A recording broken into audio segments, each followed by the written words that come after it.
I don't know how familiar people are in this group with a paper that Alex and John put out like a year or two ago about qubit simplification.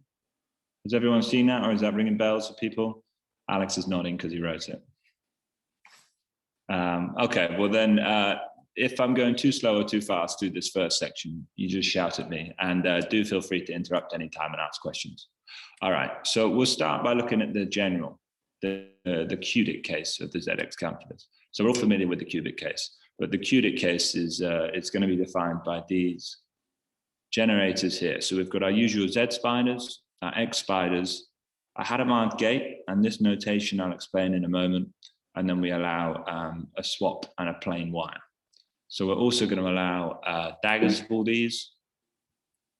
So we're going to have a Z spider. We find the daggers by vertically reflecting and then negating any decorations. So for spiders, that looks like this, negating these phases here.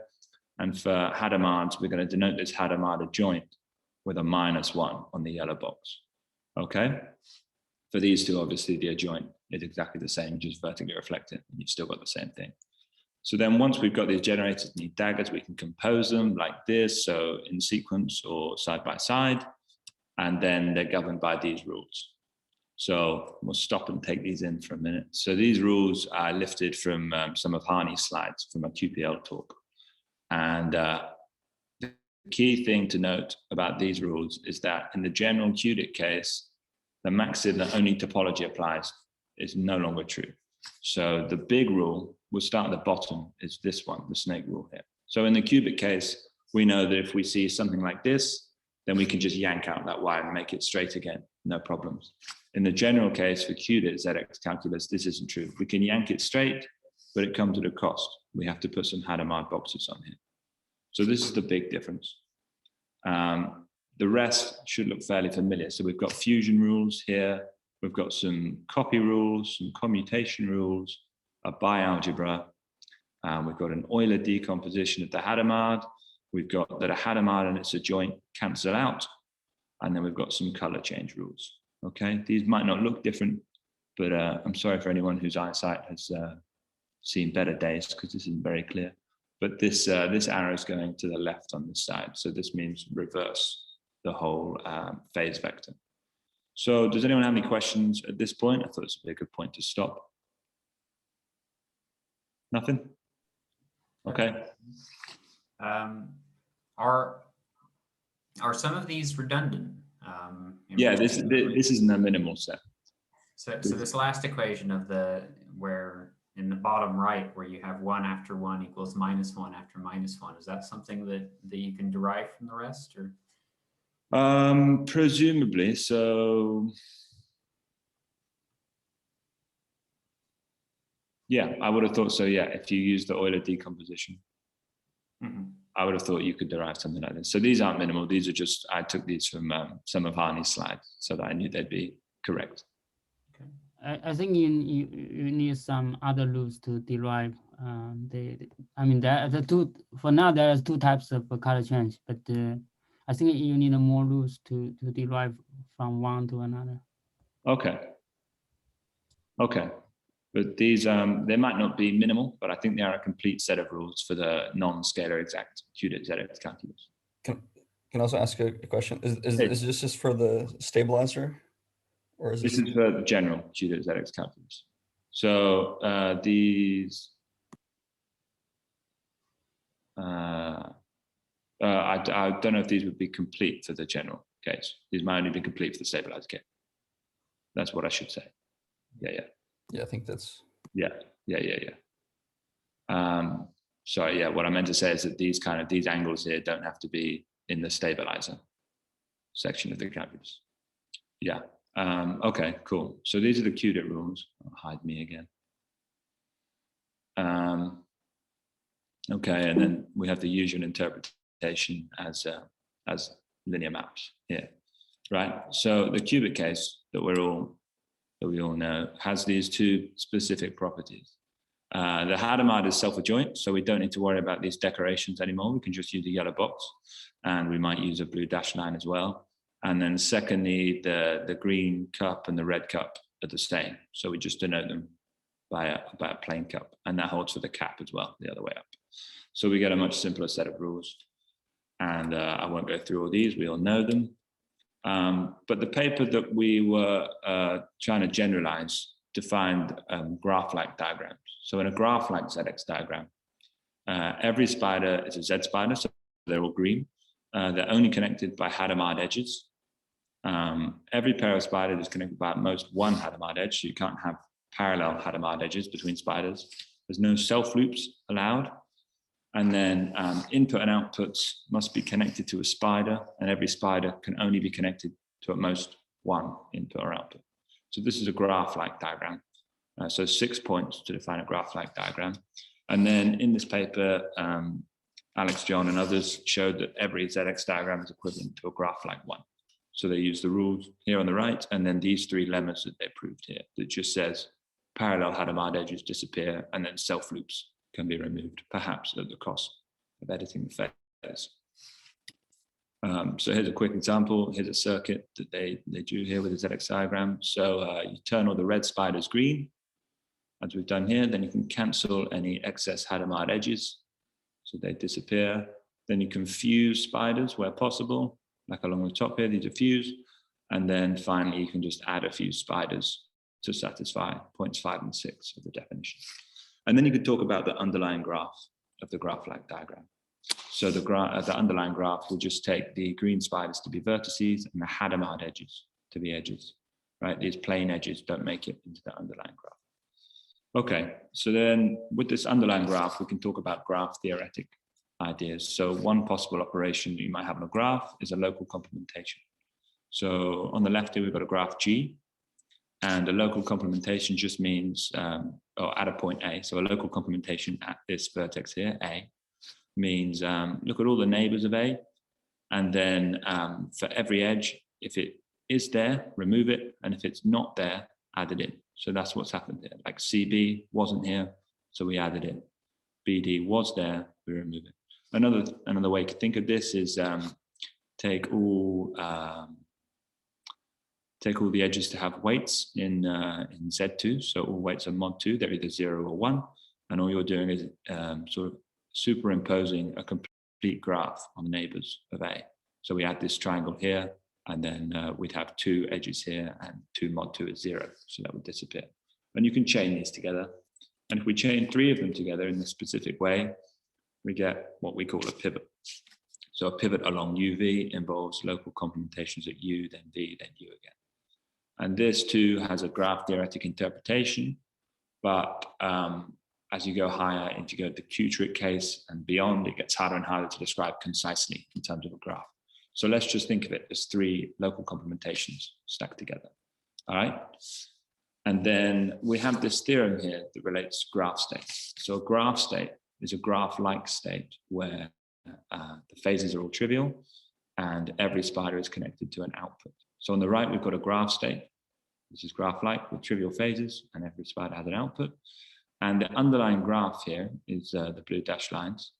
And so if we perform a local complementation, let's say at this vertex here, which we've called U, then the 2 graph states are related by this equality up to adding some Clifford gates on the outputs. So the underlying graph here has been locally complemented at this one, and then we add some Clifford gates on the outputs. And this is the main driver behind this elimination theorem that the guys proved in this paper. So for any spider with a plus minus pi over 2 phase, they said we can remove this at the cost of permeating the phase throughout the neighbors in this diagram and performing a local complementation on the underlying graph, right? So this is one of the 2 elimination theorems that they proved. We'll call them elimination theorems. The second involves a pivot. So again, on the right, we've got a graph state. So it's graph-like, and there's trivial phases, and everything has an output. And in blue is the underlying graph. These 2 graph states on the left, we've pivoted along UV. And these are related by an equality up to adding these gates on the outputs. So U and V get untangled up or tangled up, depending on your perspective, and a Hadamard added to them. And then any common neighbors of U and V get a pi gate applied to them. And again, this is a driver behind an elimination theorem. So this time for spiders that are connected in a graph-like diagram. So these two spiders here, and have phases which are integer multiples of pi. So we'll call these Pauli spiders. And this elimination theorem says that, again, we can remove these at the cost of permeating the phases throughout the neighbors in this fashion described here, and performing a pivot on the underlying graph along this edge UV. All right, so this is what the guys did in their qubit ZX calculus paper, and then they showed that you can combine this into an algorithm for efficiently simplifying circuits. So they would apply this to any circuit, simplify the diagram, and then they'd later extract the circuit again, hopefully with fewer gates in it, right? But they can also say that for a stabilizer diagram, so for a diagram that only had phases of multiples of pi over 2, this can completely simplify a diagram until it's got at most one spider left in it, right? Because every time we apply one of these two theorems, so for example, this one here, when we update the phases, we're only ever adding multiples of pi. And in this one, we're only ever adding multiples of pi over 2. So we're always going to have phases that have got phases that are multiples of pi over 2 again. So we can keep applying these theorems. And eventually we'll end up with a diagram that has at most one spider in it. Okay, so the idea was, if we can do this for the Qutrit case, then we can prove our Jones polynomial theorem. When you say that, that applies to scalar diagrams, right? So with no inputs, no outputs, you can get. Yes, you're right. Yeah, you're right. Exactly. So we'll later see that the problem that we were tackling, it comes from knot theory. And when you turn a knot into a ZX diagram in the manner that we'll describe, you'll always end up with a diagram with no inputs and no outputs. So yeah, you're right. We're focusing on that case here. Okay. Cool. Any questions on that stuff, the qubit stuff? Okay, cool. So then we wanted to generalize to the Qutrit case. So the Qutrit case stops looking like the qubit calculus. It starts to look a bit less topological again. So we've got this, we'll go through the rules slowly and do shout if I miss anything. But the first rule we want to look at is the bottom one. So this snake rule is back again. So if we have a cup and a cap of two different colors forming a snake like this, then we can straighten it, but only at a cost of adding some Hadamard boxes. Okay. I said before that a Hadamard joint was going to have a -1 declaration on it. I should have said that that's -1 mod D. So in the Qutrit calculus, I'm just going to use a 2 instead of a -1. All right. Hope that's clear. We've still got fusion rules as normal. We've still got some copy rules and a bialgebra rule. Where we've used integers throughout the Qutrit calculus, what we mean is an integer multiple of 2 pi over 3. So it's a shorthand so that these circles aren't ballooning out of size uncontrollably. So every time you see an integer or a Roman letter, assume that's an integer multiple of 2 pi over 3. If you see a Greek letter, an alpha or beta or something like that, assume that's a general angle. Okay, so we have some copy rules like we do in the qubit case, and we have some commutation rules. We have an Euler decomposition of the Hadamard. So this is the Hadamard here, and that decomposes there. And then we have the Hadamard and its a joint cancel. So it might look at this point like we've got some kind of fusion rule between the Hadamards. Like if you have a 1 and a 2 box, you can kind of fuse them together to make a 3 mod 3, which would disappear. It's not quite the case, right? It's not the case that this 1 and 1 add together to make a 2 box. But there is a fusion rule at play, and we will come to that in a moment. But it's not the one that you think it is. Okay, cool. So the main takeaway is that the Qutrit calculus is not topological like the qubit one. Qubit one, you can stick your spiders anywhere you want, connect them however you like, and then once they're connected, you can move the spiders around and you still got the same diagram. In the Qutrit calculus, it's not the case because of this snake rule at the bottom. So you have to remember which of the spider's legs are output legs and which are inputs. But luckily, that restriction doesn't apply for Hadamard and Hadamard joint edges. So these two equations here were proved by Harney in his thesis. And it says that when you've got a Hadamard edge between two spiders, you can swap their order around. So this one can become the input to this one, and we've still got the same diagram. Then for shorthand, we'll use a blue edge for the Hadamard as we were before, and we'll use a purple edge for the Hadamard joint. Okay. For convenience, we'll also add this. So a 0 yellow box is going to denote the empty diagram, and that will make sense in a moment when we explain this fusion rule that applies to yellow boxes. We're also going to use a bang box. So a bang box is a piece of notation that has been used in other ZX and ZW papers or ZH papers, and it basically says it's a compact way of writing out some diagrams. So this orange box is a bang box, and it basically says you can expand this box out for every k in this set here. So we'll let square brackets k mean integers from 1 up to k. So square bracket 0 is the empty set, for example, and square brackets 1, it's a singleton set 1. And so when k equals 0, we've got no vertices of this type here. When k is 1, we've got 1. When k is 2, we've got 2, etc. And then our little addition to this notation is this corner diagram here. We call it a corner diagram. And this just says between every vertex, every spider that you expand out from this bang box, enforce an edge of this type between them. So as clear as for the case k equals 3, we've got 3 spiders that we've expanded out here, and then we run a blue edge between all of them. So we impose a complete graph on these expanded spiders. Okay, is that clear? Any questions? Yeah. Cool. Oh, right, question, sorry. Yeah, that was yes to questions, not yes to clear. What happens if I have multiple spiders in such a box? With Yeah, exactly, good question. So I should say that this is only well defined in cases where whatever's in a box can be represented by a single spider. Okay. So yeah, cool. Would it potentially work to say that I mean, so if I expand that box n times, yeah, then I can still say, you know, what are all the clones of any particular spider, right? So yeah, I'll have, say, a spider on the left, a spider on the right. Now I'll have 5 copies of the one on the left and 5 copies of the one on the right, and I can impose that each of those become complete graphs. true. Do you think that makes sense, or do you think you fall into other kinds of pitfalls? So you're saying if we have 2 spiders within the bang box, the same bang box, then yeah, you could do, but for our cases, yeah. I mean, that's not how I've used it. I suppose you could set it up like that.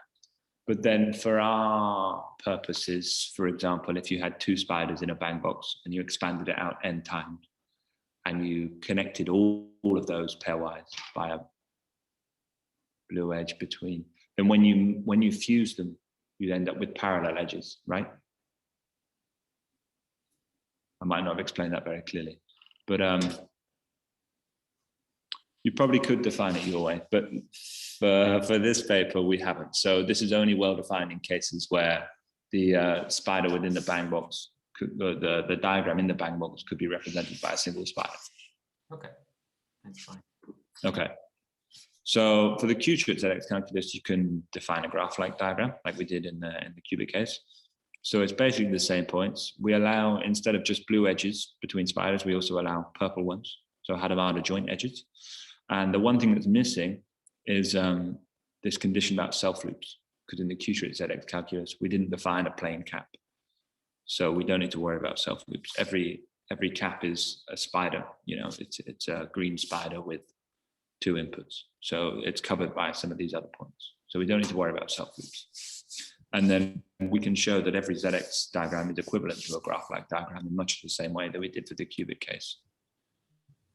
We won't show it explicitly, but these are the key rules. And this is the fusion rule for the Hadamard boxes, essentially. So they don't fuse together, the boxes don't fuse together along the same wire, but across separate wires, they fuse together addition wires. So for example, these 3 1 edges here, we can sort of fuse them together to make an edge of weight 3. And since we're working mod 3, this would be an edge of weight 0, so it would disappear.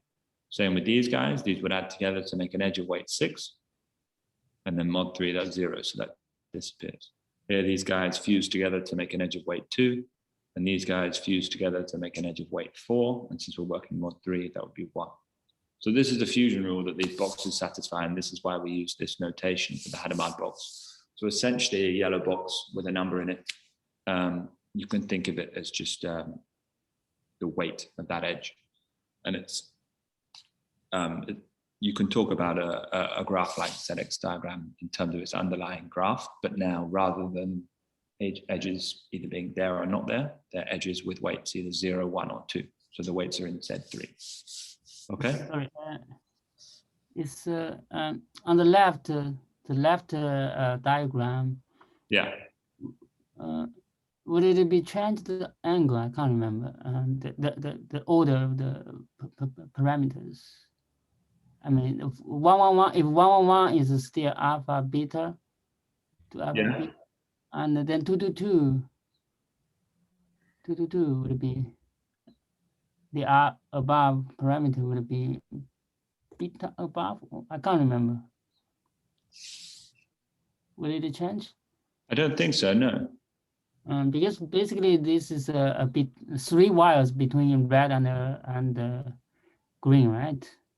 Yeah, this is basically like the and if you use the color change rule, then you got maybe change the order of the parameter. I see what you're getting at. I see what you're getting at.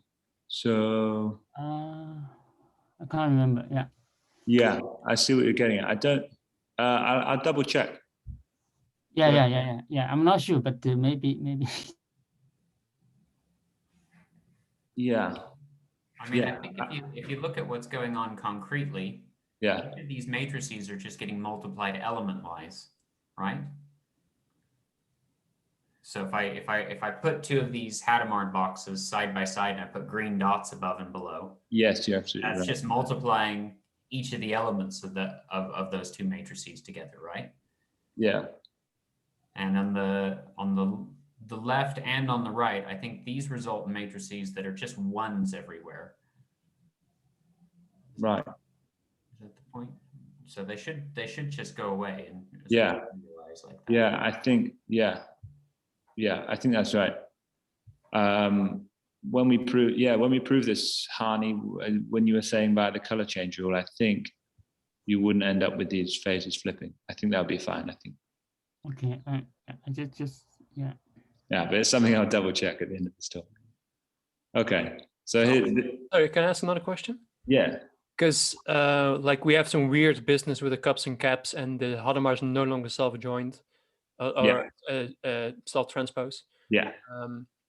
So do these rules, these fusion rules, continue to hold if some of the wires are like inputs, some of them are outputs? So like if on the left-hand side you have these 3 wires and they're all outputs going into all inputs, like if only like 2 of them are like from inputs to outputs and the other is like from an output to input, does that matter? When you're saying outputs to inputs, do you mean outputs and inputs to a spider? Or you mean output input wires generally to the graph? So suppose that the rightmost one Hadamard has like a sort of a cup and cap going before and after it, so that it's actually connecting to an output of the alpha beta spider and to an input of the. Oh, I see. Coming around like this. Yeah, exactly. Yeah. Does that matter? Well, then could we don't have a plain cup or a plain cap? That would be a green cup or a green cap, right? Are the green caps just regular caps? Yeah, so you could take 2 equivalent approaches. You can say that we define a plain cap, but it's really a green cap, or we say that there's no plain cap, and you always have to specify. Right. Yeah. You always have to specify that it's a green spider with 2 inputs. Yeah. So then everything just fuses, and you get the thing you expect. And yeah, exactly. Okay. Cool. More questions? Maybe just a comment. So you take this convention that the 0 box is equal to the empty diagram. Yeah. I think a better convention is to say the 0 box is equal to a green co-unit and then a green unit. So you kind of break the wire between two green spiders. Okay, yeah, that would work as well. Yeah.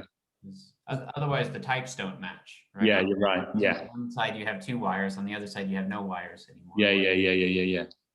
Okay, yeah. I'll change that for the paper. That's cool. That's a good point. Okay, cool. Thanks. All right. More questions? More comments? Okay, cool. So we'll tend to use the color versions of these lemmas. So these look like this. So one box is 1 Hadamard wires are blue, and wires of weight 2 are purple. So throughout the rest of this paper, we'll probably see blues and purple more than we see yellow boxes. All right. So in the qubit case, we had a local complementation operation. So we can ask, do we still have that in the Qutrit case? And the answer is yes. And it works a bit like this. So suppose we have 3 vertices, I, J, and K. So in this diagram here, this would be I, this would be J, and this would be K. And we perform, we want to define an A local complementation at K. And A can be any integer in Z3. So in the qubit case, it could be an integer in Z2. So it was 0, which does nothing, or 1, which was the local complementation we saw. Now we can have A is anything in Z3. So a 0 local complementation will again do nothing. We can see that from this update formula, which I'll explain in a minute. And the non-trivial local complementations are the cases where A is 1 and 2. So if this is the weight of the edge between I and J, so the weight of this edge here, then after a local complementation, it's updated as follows. So it's its old self, its old value, plus A times the product of these two weights here that connect I to K and J to K. And the upshot is that if I and J are connected to K by edges of the same color, then the weight increases by A. And if I and J are connected to K by edges of different colors, the weight decreases by A. So these two hold with the roles of purple and blue interchange as well. So if these were both purple, we'd still get a plus A on the other side. All right? Cool. So that's local complementation. Then we can ask, do we have a theorem like we had in the qubit case that linked a graph state before a local complementation and a graph state afterwards? And yes, we do. So this is from Harney's thesis. So if we perform an A local complementation at K, then the graph states are related by this equality up to adding some Clifford gates on the outputs. So these are minus A multiples of 2 pi over 3. These are integers. And this is all the neighbors of K. So the neighbors of K in this case are any spiders that are connected to K by an edge of weight that isn't 0. So an edge of weight 1 or 2. Okay? Sorry, this is now a weighted graph state where every edge is like weight 1 or 2? Yeah. So this is what I'm trying to suggest by this notation. So the underlying graph of a graph-like diagram is no longer a graph in the qubit sense where edges are either there or not there. They're weighted graphs of weight 0, 1, or 2. Right. Cool. So this is where we are now. Any more questions on that? Do just ask questions at any time. Cool. I'm not sure you said it explicitly. So is the Clifford fragment here exactly where you have these integer multiples of 2 pi over 3 above and below? Yeah, good point. In the Qutrit calculus, the stabilizer fragment is exactly those that have integer multiples of 2 pi over 3, top or bottom. Okay. Top and bottom. It can be any combination of integers there. They don't need to be in specific configurations. They don't need to what? You can have any, so I can have 2, 2 or 1, 2 or yeah, exactly. I don't need, say, specifically 1, 2 or 2, 1 or that kind of thing. Yeah, you're right. Any integer combination is fine. Okay. So there'll be 9 different possibilities. Cool. Okay, so we've got a local complementation operation and a theorem that relates to graph states before and after local complementation. Can we define a pivot? Yes, we can. So as in the qubit case, it's a chain of 3 local complementations. So we're going to call an A pivot along ij this specific sequence of local complementation. So we do an A local comp at I, and a minus A local comp at j, and an A local comp at I again. And then we've got this theorem that relates the 2 graph states before and after this A pivot.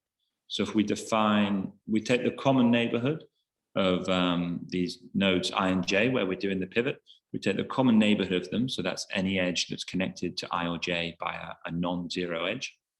And we split this into 2. So we have the equal common neighborhood, which is edges that are linked to I and j by an edge of the same color. And we have the unequal neighborhood where we've got a point x is connected to I or j by edges of different colors.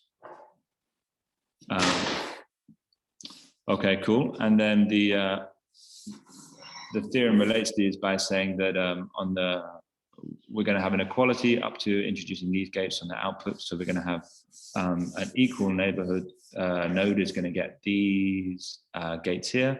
An unequal neighborhood node is going to get these gates here, and then we're going to have some Hadamards on the I and j.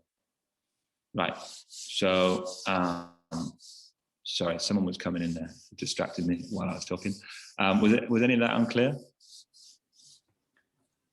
Is there any reason you've drawn asymmetric Hadamards here? Oh, right. Yeah, no, that's from the old notation, and I should have updated that. That should just be a yellow box. Okay. Because all of your Hadamards are self-transposed in green, right? So if I put a green cap and a green cup around a H box, yeah, it's just the same, isn't it? If you put a green cap and a green cup around an H box. Yeah, then it doesn't change the number in it. What do you mean? Like taking the trace? I can't picture that. No, like a snake. So I see. Right. Yes. Transpose, but using it with respect to green. Yes, Hadamards are self-transposed now, but they're not self-adjoint nor conjugate. Right. Yeah. Okay. Yeah. Sorry, this is old notation, and it should just be a square. Okay. So the proof of this, if we want to see it, how are we doing for time? I think we'll skip the proof and we'll come back to it, but we can just. It looks like a sewing machine, like knitting this theorem together. Kind of cool. We can come back to it if we have time at the end. All right, so now that we've got this local complementation operation, and we've got this pivot, and we've got equalities relating to 2. So now we want to eliminate some spiders. So we can, we've got here the 9 different stabilizer spiders, and we can split them into 3 different families. So we've got M spiders along the top here, we've got N spiders, and we've got P spiders. Now Harney named these in his thesis, and I emailed him a while ago asking what M, N, and P stood for. And I think he said, he knew at the time, but he's since forgotten. So who knows? But we've got theorems for each. So we can eliminate single P spiders as follows. So it's similar to the qubit case. So we find a single P spider, and we use this bang box notation. So this represents all spiders that are connected to a P spider by a blue edge. And this is all spiders connected to the P spider by a purple edge. And our theorem says that we can delete this P spider at the cost of imposing a complete graph with weights of edge P on all the nodes in this bang box when you expand it. Same applies to this bang box. So impose a complete graph where edges have weights P on these spiders. And then for every spider in different bang boxes, we add an edge of weight minus P between the 2 of them. We also permeate this phase throughout the neighbors. So this P becomes a minus P in all the neighbors here. So analogous to the qubit case, these theorems are. We have a similar one for N spiders. So we can delete these N spiders. We split it into 2 cases here, depending on whether the 0 is at the top or the bottom. So we can delete this spider and then add a complete graph on all of these and edges of weight N between them. Same down the bottom here. So that covers P and N spiders. So any lone P and N spiders that we see in our diagram, we can delete those at the cost of adding some phases and changing some edges around. For M spiders, just like the qubit case, we can only deal with those when they're in connected pairs. So this next theorem looks a lot to take in. But we've got two M spiders down here connected by a blue edge, right? A similar theorem holds if this edge is purple, but to make it a bit cleaner to present, we've just picked a blue edge here. So we've got two M spiders, and we've drawn 8 neighbors to represent all the different ways that a spider could be connected to I and J. And all this theorem says is that we can again delete these two M spiders at the cost of changing the weights of some of the edges of the neighbors and permeating these phases throughout the rest of the neighbors. Right? So those are our elimination theorems. And then we can combine those into an algorithm. So we could apply it to a general Qutrit ZX diagram if we wanted to, and see how far we got with simplifying things. And then, you know, we could use this for circuits specifically. So we could take a circuit, we could simplify it, and then we could try and extract a circuit out the other side again. Specifically for our problem, which comes from knot theory, as we pointed out earlier, we're going to end up with diagrams that are closed. They're going to have no inputs and no outputs. So for a closed diagram, if it's a stabilizer 1, 2, then this algorithm, we're combining these 3 elimination theorems, will completely reduce this diagram until we've got at most 1 spider left. Okay, any questions on those 3 theorems?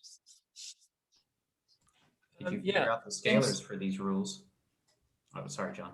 Yeah, this was exactly the question I was going to ask. So. Okay. I was going to ask that as well. Okay. Yeah, the scalars, I haven't worked out the scalars. So the idea of this came about in a context of, we were talking about complexity. So could we show that such a simplification algorithm exists? And so we weren't too worried about scalars. And we thought it might get a bit messy and slow us down along the way. Now that we've got there and we know that it does work, then we should probably go back and add the scalars in. More questions? Okay. I could maybe make a suggestion which could simplify this calculation a bit. Yeah, please. So one thing that makes pivoting a bit easier to think about, is to break it into 2 pieces. One piece is like the normal pivot rule. Yeah. But you allow some of those things on the boundary to be matched twice. So you could, for instance, you could get rid of these top 4 cases. Right. But now realize that, okay, well, I can maybe match the thing on the thing matched by the case on the left and the thing matched by the case on the right might actually be the same spider. I see. Okay? I don't need to require all of those be disjoint spiders. Right. But what happens then is if I match the same spiders, I end up with a self loop on that spider when I say that I'm supposed to put an edge between those 2 spiders. Right. And then I just need to do a rule afterwards to get rid of loops. Okay. So in pivoting, that's where the pies come from. Yeah. You end up with all of these self loops by things that are connected to both of those spiders, and then getting rid of them just puts pies on all of those. Okay. So in the Qutrit case, self loops of blue or purple edges, would they be well defined? So if we had, because we don't have self loops, we don't have a plain cap, obviously. But if we had let's say a blue self loop, and let's say under the hood that represented like a green spider with a Hadamard edge on one side connecting to this spider and a plain edge on the other. Yeah, I think that's still, you can define that unambiguously. Yeah, and I think that doesn't matter whether you pick the left or the right edge to be a Hadamard edge. Mm-hmm. Okay, yeah, I'll look into that, and maybe I'll drop you a message if I'm struggling with that after this talk. Sure. Okay, cool. Okay, so those are our 3 theorems. Right, and again, we could go through the proof, but I think maybe see what time we've got at the end. So that generalizes the qubit stuff to the Qutrit case. So we have a simplification algorithm now for the Qutrit stuff. And then we wanted to apply this to our use cases. So the original use case was this problem that I've been alluding to with the Jones polynomial. So let's do some basic knot theory. A knot in topology is a circle smoothly embedded in Euclidean 3D space. And then a link is just a disjoint set of circles smoothly embedded in R3.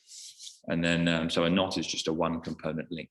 But then whenever we draw these things, we're not really drawing links because we're not drawing in 3D. We're drawing link diagrams. So that's where we take the whole thing, the whole three-dimensional link that we've got, and then we compress it onto a 2D plane, but we retain information of overcrossings and undercrossings like this. So on the left is a trefoil. It's the simplest non-trivial knot.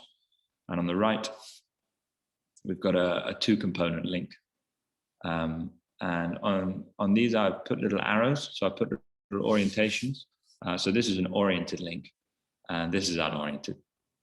Now the Jones polynomial is an oriented link invariant. So an invariant in knot theory just means an object that's attached to a link, or an oriented link in this case, such that if two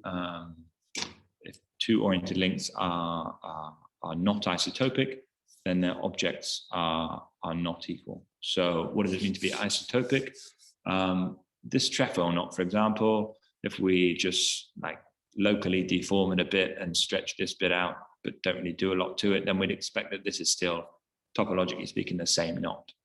And that's what isotopy captures here. So it just means if we can locally deform it smoothly, so not breaking the knot apart and passing it through wires and gluing things back together again.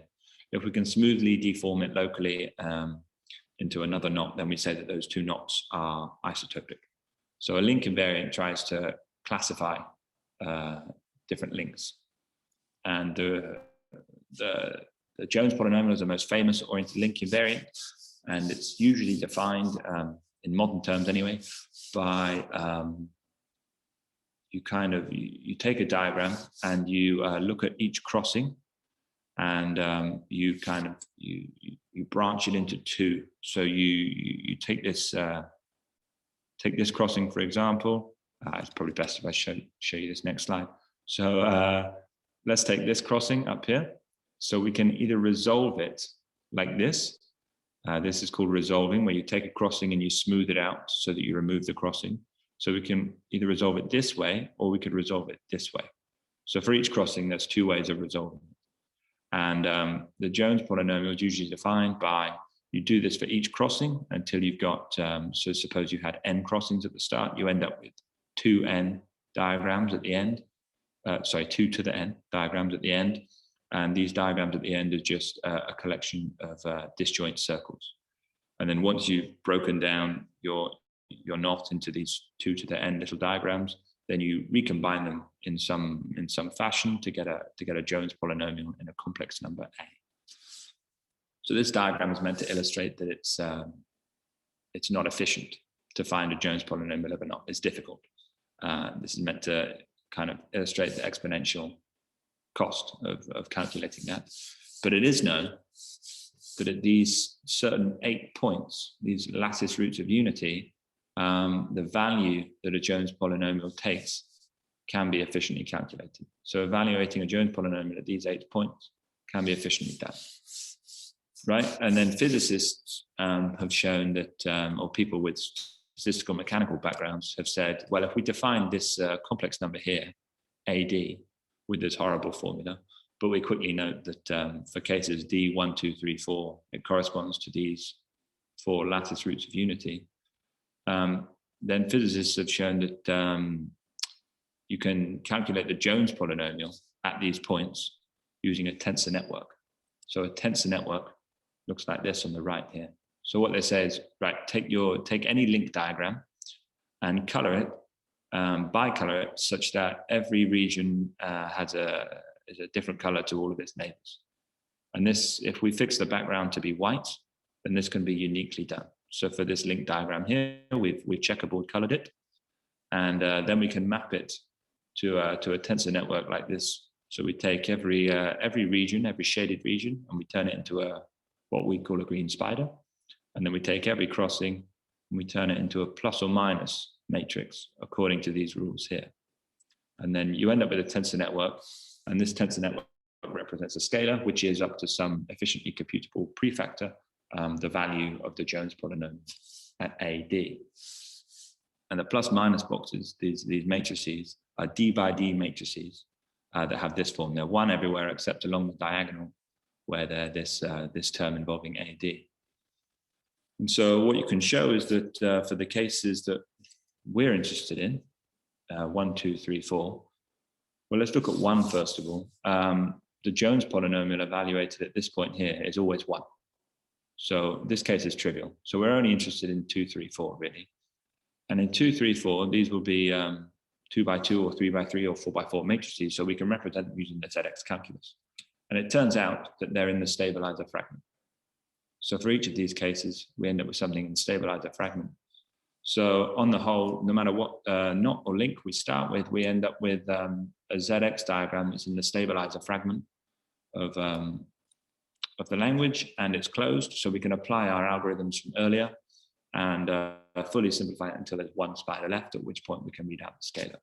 So this is a proof that for these 4 points, the Jones polynomial can be efficiently evaluated, and then these other 4 can be obtained from these 4 by slightly altering the knot with different crossing changes. You have to dig into the definition of the Jones polynomial to do that. So that was the problem that motivated this whole project, and then towards the end, Konstantinos pointed out that actually we can say things about some other problems as well, and we can look more generally at complexity via the ZX calculus. So for example, the graph coloring. Alex, before you go on. Oh yeah, sorry, question. Yes, this connection between Jones polynomial and stabilizer computation on qubits, was this known already? Sorry, I should say this is known. This is a known result from pure topology that evaluating the Jones polynomial at these 8 points can be efficiently done. Okay, yeah, but that was done. It was efficient is known, but is it also known that this tensor network you get like represents a stabilizer computation? Is that specifically known? This is new. This tensor network is in the stabilizer fragment. Cool. Nice. Cool. Any more questions on Jones polynomial? Sorry, I didn't stop for questions there. Maybe I can quickly. John's question. In the 2D case, were people computing these with stabilizer circuits using Gottesman-Kenil theorem? Say again. Sorry. In the 2D case, were Yeah. people already using stabilizer circuits to compute these things using Gottesman-Kenil? No, I don't know if anyone's actually bothered to try and compute the Jones polynomial using a quantum circuit. I don't know. Con, do you know more? Yeah, can you hear me? Does my mic work? Yeah. Okay. Yeah, for the qubit case, I think that's where most of the attention has been given because the Jones for q equals 2, which is the qubit version here, it's the Ising anion case, or Majorana anion. So that's the most popular one, and that's the one that everyone has been looking at in simulating with quantum circuits. Now, I'm not sure if other people have tried to say that, I mean, if they've looked at the Jones as a tensor network for these other qubit stabilizer versions. I haven't found anything. Maybe I should search again. Because then it's just Gottesman-Kenil, right? It's the same thing. So I think the result here is the main result is the pivot move, and then saying, oh look, this gives you for free the graphical version of Gottesman-Kenil, and an application which is cute is Jones. And what I thought was cool is that it's kind of unifying, like the reference I know for why Jones is efficient to get at these roots of unity, the specific ones, which makes it stabilizer, they are from Welsh and these guys, which are from the knot theory side. They go through topology, and if you look at it from ZX and through, so even if you don't know QC and you only know ZX, you can just look at it in terms of rewriting, right? If you look at it through QC and you know also quantum computation, you say, okay, it's Gottesman-Neal, and then you have to think about sampling as well. But this is just purely graphical and it's all classical. So it's just cute connections, I guess. Yeah. Yeah, the main takeaway of this is the Qutrit simplification stuff, and then these are cool applications. So it's a similar thing for the graph coloring. So the graph coloring problem is, can you color the vertices of a graph such that no two adjacent vertices get the same color? So for this graph here, can you two color it? No. If we color this with one color and this with the other, then this would have to get a different color. So we can't do it in two, but we can do it in three. And you can translate this to the ZX calculus or to a tensor network diagram by turning the vertices into green spiders and the edges into these X edges here, which have this interpretation as a matrix. So for the two coloring graph problem, which says, can you or count the number of ways you can two color a graph, we'd end up with this little matrix here, which is just the usual X matrix, right? So this would end up in the stabilizer fragment of the qubit calculus. But for counting three colorings, which is known to be difficult, we'd end up with a matrix here which isn't in the qubit in the stabilizer fragment of the Qutrit calculus. So it's more evidence that this is hard. Okay, cool. So final little bit is generalizing this simplification stuff. So can you do this? We've done this for case d equals 2 and d equals 3. Can you do it for higher d? So can you at least do it for all prime d? So this is something we're looking at now, and I don't know how well it'll go, but we'll see. And then quick note about using ZX for other problems that live outside of quantum mechanics. So Cosentinos, Alex, and Neil have done some work on looking at 2-sat and 3-sat through ZH. And we've shown here that you can attack some Potts model, anything that you can model with a Potts model, like the Jones polynomial, you can have a go at with ZX. And more generally, tensor networks. Since ZX is complete for linear algebra, you can have a go at any tensor network problem with ZX. And this is a big thing. So there's lots of papers on contracting tensor networks. And you're basically looking inside tensors and seeing what you can do and kind of inventing rewrite rules on the fly, whereas ZX comes with these rewrite rules out the box. So you've got more of a chance at getting at something with a ZX approach. All right, so that's that.